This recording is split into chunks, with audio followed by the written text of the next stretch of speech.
Well, hello, that's me again. Today is the 15th of August. It's Monday, and here are some few points of interest we need to discuss, and let's not procrastinate and go right to it. Both Alexes, Alexander and Alex of Duran, they already discussed today this situation with this Mr. Simon Tisdale of the, and you may have guessed it, Guardian. He's the big Guardian guy who already suggested now that Putin has to be locked up and only hope of resolution. It is a strategic aim of the West should energetically pursue. Mr. Tisdale, or whatever the hell the name of this guy, is a typical representative of the British, so to speak, pseudo-intellectual class. And for me to be very specific about him, we can take a look immediately at his background. And if you look at the background, you can see that Tisdale was born in Manchester and educated at Holland Park School in Kensington, and basically he from 1971 to 1974, that means 4 years, he studied history, politics, and philosophy in Downing College, Cambridge. In other words, he has no actual applicable education and cannot pass any kind of judgment on anything because he's a typical product of the liberal arts or humanities from Great Britain, and we know those products really well. You can look at Bojo, Boris Johnson, you can look at Liz Truss or Mr. Wallace, who also the defense minister. These are people basically who are not even representative of the lower tier of the statesmanship. And so Tisdale is pretty much the same level. I mean, he's obnoxious. He still thinks that he knows history, which he doesn't. I can tell you immediately the normal teaching of history and politics in the United Kingdom is dead. It was dead for a while now. And basically what you produce the pseudo-academic frauds. And as absolutely expected, the only way they can do anything about their life is to go into the politics, which is modern UK politics is nothing more than a panopticon and basically a cheap reality show. Or of course you can go into the British newspapers, most of which are basically slime, and they still think that United Kingdom is really great. And that's the point. Somebody has to explain to Mr. Tisdale that his country is a pipsqueak, and when he speaks on behalf of the combined West, there are a number of things which he simply doesn't know, and he cannot completely know it from the, completely. Because he doesn't have any background except rubbing shoulders in the environment of his likes and his ilk, which is basically the spreading of the rumors. And he should have concentrated basically on what most of them, not all, but most of them, 90% of them are good at is to describe fashion, describe rumors, and, celebrities and things of this nature. And as a Guardian who was very vocal supporter of, for example, Chechen and international terrorism during the Russian war in Chechnya, their positions are very well known, and anything as for them and people who work there, the more Russians are killed, the better. And that's the position of the basically British elites, most of them anyway, and that is why Russia doesn't speak to Great Britain anymore in any normal sense, and I think so Russia shouldn't, because mostly United Kingdom and its political environment is packed with people like Tisdale. They would like to, imprison Vladimir Putin. They would like to kill more Russians. This is, again, BBC, at some point of time refused to actually condemn pedophilia. And now after I read about the new instructions from United Kingdom on the kids, which shouldn't call their approaching grown-up men to children shouldn't call them pedophiles or scream in fear because it's going to offend otherwise normal people. This country is done, and I'm sorry to say that, but it's not a country of Shakespeare, Dickens, or even Bernard Law Montgomery for that matter, and even Churchill, despite the fact that of course he was a great self-promoting man. But It is what it is. So they want to imprison or lock him up, Vladimir Putin, and even 10 years ago that would have been incomprehensible for any kind of Western journalist to say so, but that's what it is. And again, let's cut the crap, let's expose them for what they are. They are genocidal maniacs and they hate Russia. I mean, and that brings us to other interesting point, and that's why we have to take it really kind of take it in the proper perspective, and that's what I wanted to show you. And it's been on the very reputable RIA Novosti, and so here it is. And RIA reports that former American Marine Corps veteran who is now fighting for Eldonner and against Ukraine, and his name is John Mark Duggan, and he's talking about, and that's what really makes the difference between Americans and Europeans. Europeans just hate Russians. I mean, not all of them, but majority. I don't know how large majority, probably it's 70%.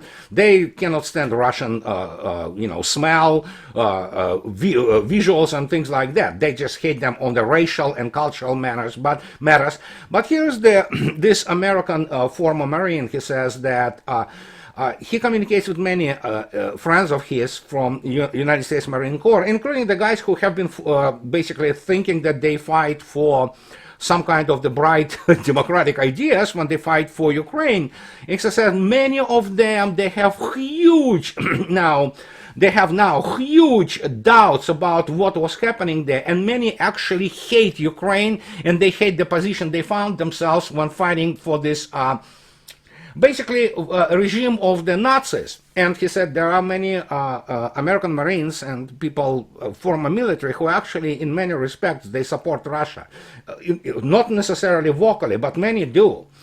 And that cannot be stated, for example, about people of Europe, because just yesterday another batch of the mercenaries from Sweden, Great Britain, Poland have been handed down the accusation of war crimes. They are POWs, well, not POWs, they're mercs. They do not, the Geneva Convention doesn't cover them, but so those guys probably will be executed, and good riddance for that. But that's what they don't understand, and that is drastic contrast, for example, from, let's say, Polish mercenaries who fight in Ukraine, or Swedish, Scandinavian generally. They hate Russians. I mean, they just hate them by, conviction. So, and that's the difference, and that is an important difference and distinction which I wanted to point out, and that is important to understand when people ask me, and this is a personal question. Oh, why are you not moving, away from United States? Well, for starters, let me put it in a very simple terms. I lived in the United States for almost 28 years. I believe 28, 27 years. It's actually, I'm a United States citizen, and it's not easy to start with. And then there is the huge difference. I cannot even imagine that some doctor in the United States would, if I come to this doctor, for example, and I ask to be helped, would refuse me on the grounds that reject me on the grounds that I'm Russian. I just cannot comprehend it. Not only because obviously I can sue his ass after that, and he will go bankrupt, and he will owe me a truckload of money. No, because the Americans, for the most part, American population, for all ills and horrendous issues with the American society, it doesn't have this attitude, they just like, but in Europe, look it up, there's a Finnish doctor who refused to treat Russian athletes because they are Russians, and they speak about it openly. There are a bunch of their facilities in Europe, from restaurants to stores, where they openly say, Russians, we're not going to serve you. So, hey, anybody remembers those yellow stars on, Juden, in Germany prior to World War II? Well, that is happening to Russians in Europe, and that will continue to deteriorate, and that is the difference between Europeans, like classic Europeans, and the difference between Americans.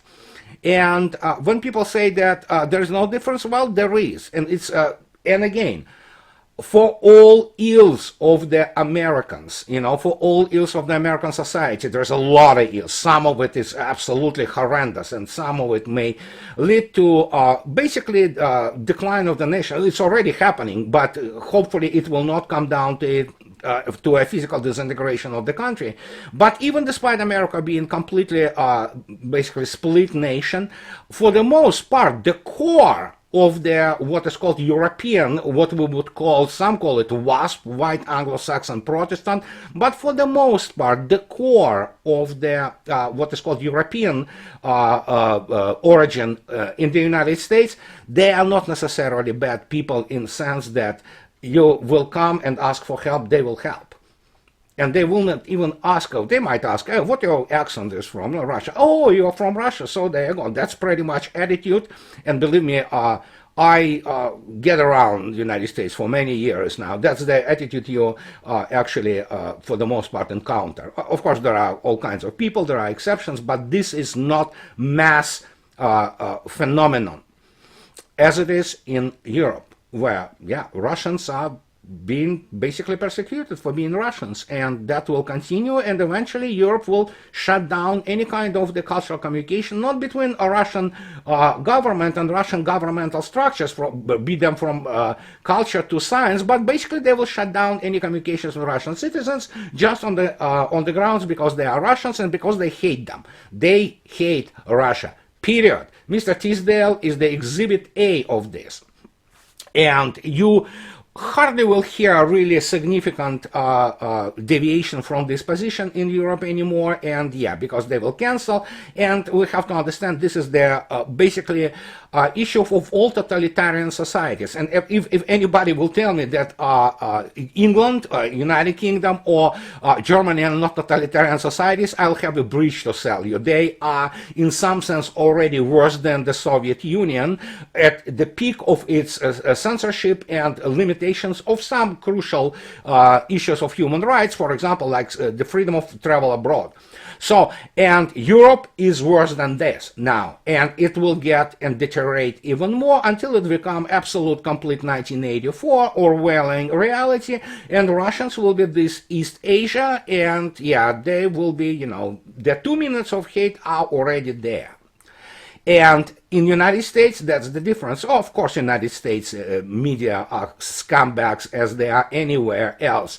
But you will not find their racism or Russophobia very seldom, if any, on the regular everyday level. In Europe, evidently, it is being now completely normality on many occasions. And again, as I stated, it will get worse. I'm not saying that Russians or whoever lives there just for being Russians will be around it and put into ghettos, but again, don't put it past the Europeans. They can still do it because they hate Russia.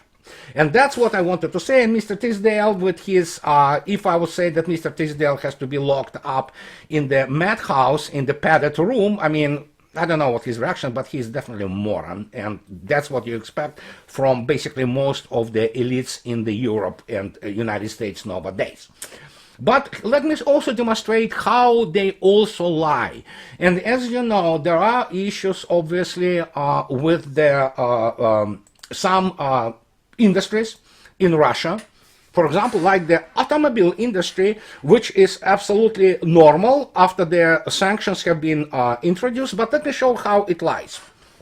Just to give you one example, if we go to this piece of news, actually done by none other than obviously Radio Free Europe, Radio Liberty. This is MI6 and CIA outlet, and they are not journalists. They are ideologues, and they people who are basically spread bullshit. And again, look at this. It is today, August 15, and they talk about Iran's top automaker looks to secure Russian investment.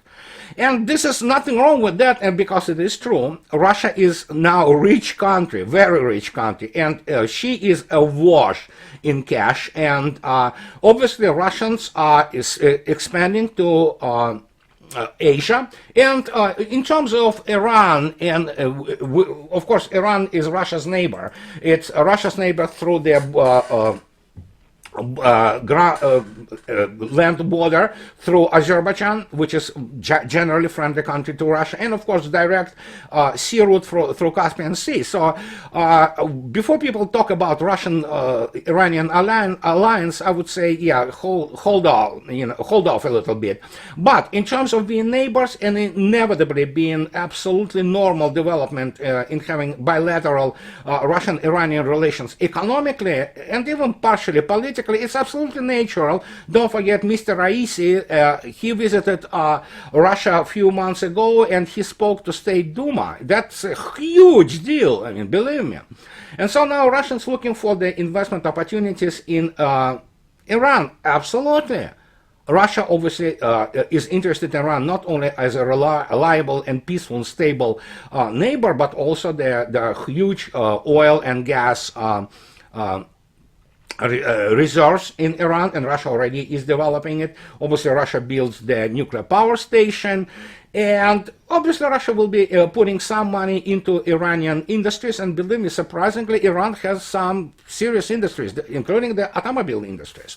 And so Russia is looking for the investment opportunities there, especially since what many people do not want to admit. And I'm talking about the people who take absolutely uncritical pro-Chinese position. Nothing wrong with China. China is a great country with a great development now economically. But people don't know that, for example, the Chinese-Iranian investment agreement, which was signed a couple of months ago, it's $400 billion. So while definitely huge monetarily, there are some very many people in Iran who are not happy about it, because obviously Chinese will do what they usually do. They will bring not only technologies, they will bring their people. And they will be running that. So Russians are a little bit different in this respect, because when they invest or do something, they immediately employ and develop the school, so to speak, of thought and educational school to run those facilities, be that in energy sector, be that in high industry. And that's what happens. But look how this Radio Liberty, whatever, Liberty Free Europe, says down in this article when speaking about their this investment opportunity for Russia in in Iran. Look what they say. Russian auto production has plummeted since the imposition of sanctions because manufacturers can no longer import microprocessors and other parts needed for final assembly. Well, it's really true only partially. Because obviously when they speak about it, they talk about the symptom. They do not disclose actually the cause, the illness itself. Russian industry, automobile industry have not collapsed, not imploded, but dramatically reduced its production starting from March, obviously when the special military operation started. And the reason it happened so is because you had a bunch of the automobile brands, especially European, who simply leave Russia. And when you leave something, you know, and you just leave it alone, yeah, inevitably stops functioning. Not only because you stop supplying it with the parts and other constituent parts, so to speak, for manufacturing process, but because you simply just leave it. And that's what happens. That is prime reason that sanctions were not only in terms of limiting some kind of imports, they just simply left. I know the Citroën and Renault, French, you know, giant, they left. From what I learned recently, maybe I'm wrong, don't quote me on that, but you can look it up. So, and guess what? Renault was a huge part of the Russian automobile market and assembly plants, so they left. So once they left, yeah, those plants stopped. Not because they're not supplied just by some parts, because the whole company which owns it is just gone. And that's why it plummeted and it dropped. I mean, Russia was producing at some point of time in May, I believe, something on the order like 11-12%, you know, of the its requirements. And not only that, the Toyota also was leaving some of the subdivisions. So you have a few manufacturers which are left, And of course, some of them are Kia Motors and things of this nature. But yeah, it was because, yes, it was because of sanctions, but it was because they simply left, not because just the parts. And here is the issue that that's what happens when you talk about semi-truth, or you substitute symptom for the cause. You're talking about effect, not talking about the cause, which causes this effect. And that's how you basically lie, how they frame their discussion and news to Western public, and this is just demonstration. So let me show you something which you have to understand.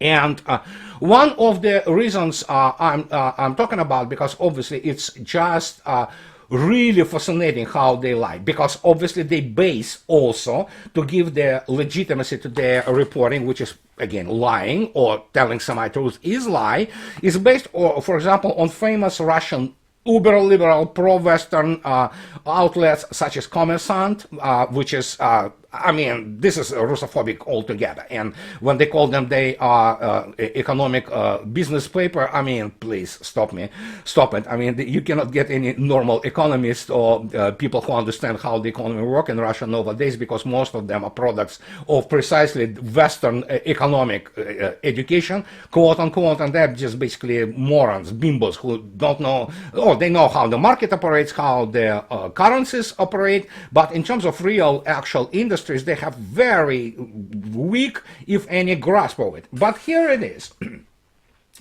Here's in the in terms of explaining how the say Guardian or Radio Liberty or what have you lie, because they report a snapshot, and especially in proper framework, which doesn't absolutely describe the issue of the reality and its dynamics. And here's a very popular, very actually reputable Сделано у нас, made in our country resource, tremendously famous.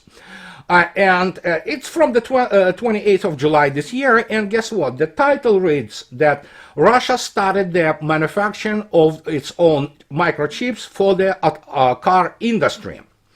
And people say, yeah, we didn't expect this, but guess what? The chips are there. Okay, so, and the article continues with this. It bases itself on the press release of one of the famous Russian chip producers in the economic zone, Technopolis, Moscow, a very famous plant, Micron. And look what is stated here. So at this stage, and they list those microchips which go for already in serial production, and have been since 2018. There are 32 microchips already ready to start in the serial production, and they have already another 40, and they produce already microchips which control everything from the engines to lights and the cars. And this is just part of the issue of the chips and chip production by Russia. And many people say, oh, goodness gracious, but, you know, we heard the story that Russians, you know, just cannot produce microchips. And my question is immediately to this. And again, once you remove this bullshit about from those Ukrainian sources, and sources like Guardian or, you know, BBC or, you know, MSNBC or CNN, who talk about that all Russian weapons are made on foreign chips, I have the question for you. How do you think Russians produce their own satellite constellations, which are today officially announced, a few years ago actually, are all nowadays made on Russian microchips? How those weapons are possible? Obviously, something has to happen, you know. So evidently, Russia has been under sanctions, and including sanctions for microelectronics have been there forever. Well, very simple. Russian military-industrial complex has its own very well-designed, very well-protected, they call boutique microchip producing plants, and especially which is called the mil-spec, military specification microchips and microelectronics, which is orders of magnitude more reliable than whatever, well, not orders magnitude, much more reliable than, for example, any kind of the civilian or off-the-shelf, COTS, commercial off-the-shelf microelectronics. And many people still cannot wrap their brains around that Russians produce that electronics on their own. But if that wasn't bad enough, get this news, and huge money. And again, as I already stated, Russia is awash in cash. Look at the latest numbers on the natural gas prices. And what you have here is another thing, and which is worth our attention. Here's the guy who runs one of the major, Anatoly Kovalyov, major nano centers. And he's talking about the new development of the Ministry of the Industry and Trade of Russian Federation. As you can see yourself, it's from February 2022. And he's talking not just about producing some things which are in the most popular segment or for the all kinds of the application of 350 to 150 nanometers and even lower to 65 nanometers. No, the issue is not that. Russia has the production of that, not just imports, although Russia did import a lot of the microchips. No, he's talking about photolithography, which obviously Russian government invested and basically allocated huge amount of money to develop new photolithography of for Russian own manufacturing and own design, and the first ones for between 350 and 130 nanometers photolithography machines, completely made in Russia, will be produced by 2026. And after that, it really doesn't matter, I mean, how we represent this whole idea. I'm just saying that for some people who do not know history, I have a news for you. Soviet Union has been producing its own photolithography equipment. But of course, for people who actually learn their news and view the world through the lens from Guardian or BBC or CNN or Wall Street Journal, they will not know this. Many of those things, including, for example, the access to Russian microchip companies or Russian companies which produce the avionics, and completely Russian one. Sometimes the access, you cannot even access them from the Western countries, from the United States, for example. Sometimes it's very difficult to access, or it doesn't work at all. Pardon me. So, and when you begin to explain to people that, explain to me how Russia produces this space program, which is top 2 in the world, you know, in terms of advancement. Russia produces global positioning system, not like GPS, but GLONASS. It's truly global. It's truly accurate. It's how do you produce it? Well, they have to obviously face the issue and question about how much do they know. My basically answer to this, very little. And they know very little, not only because they don't have technical expertise for this. Most of them, they don't have military expertise, they also don't have any, but because they also not only do not know Russia, they do not even care to study about it.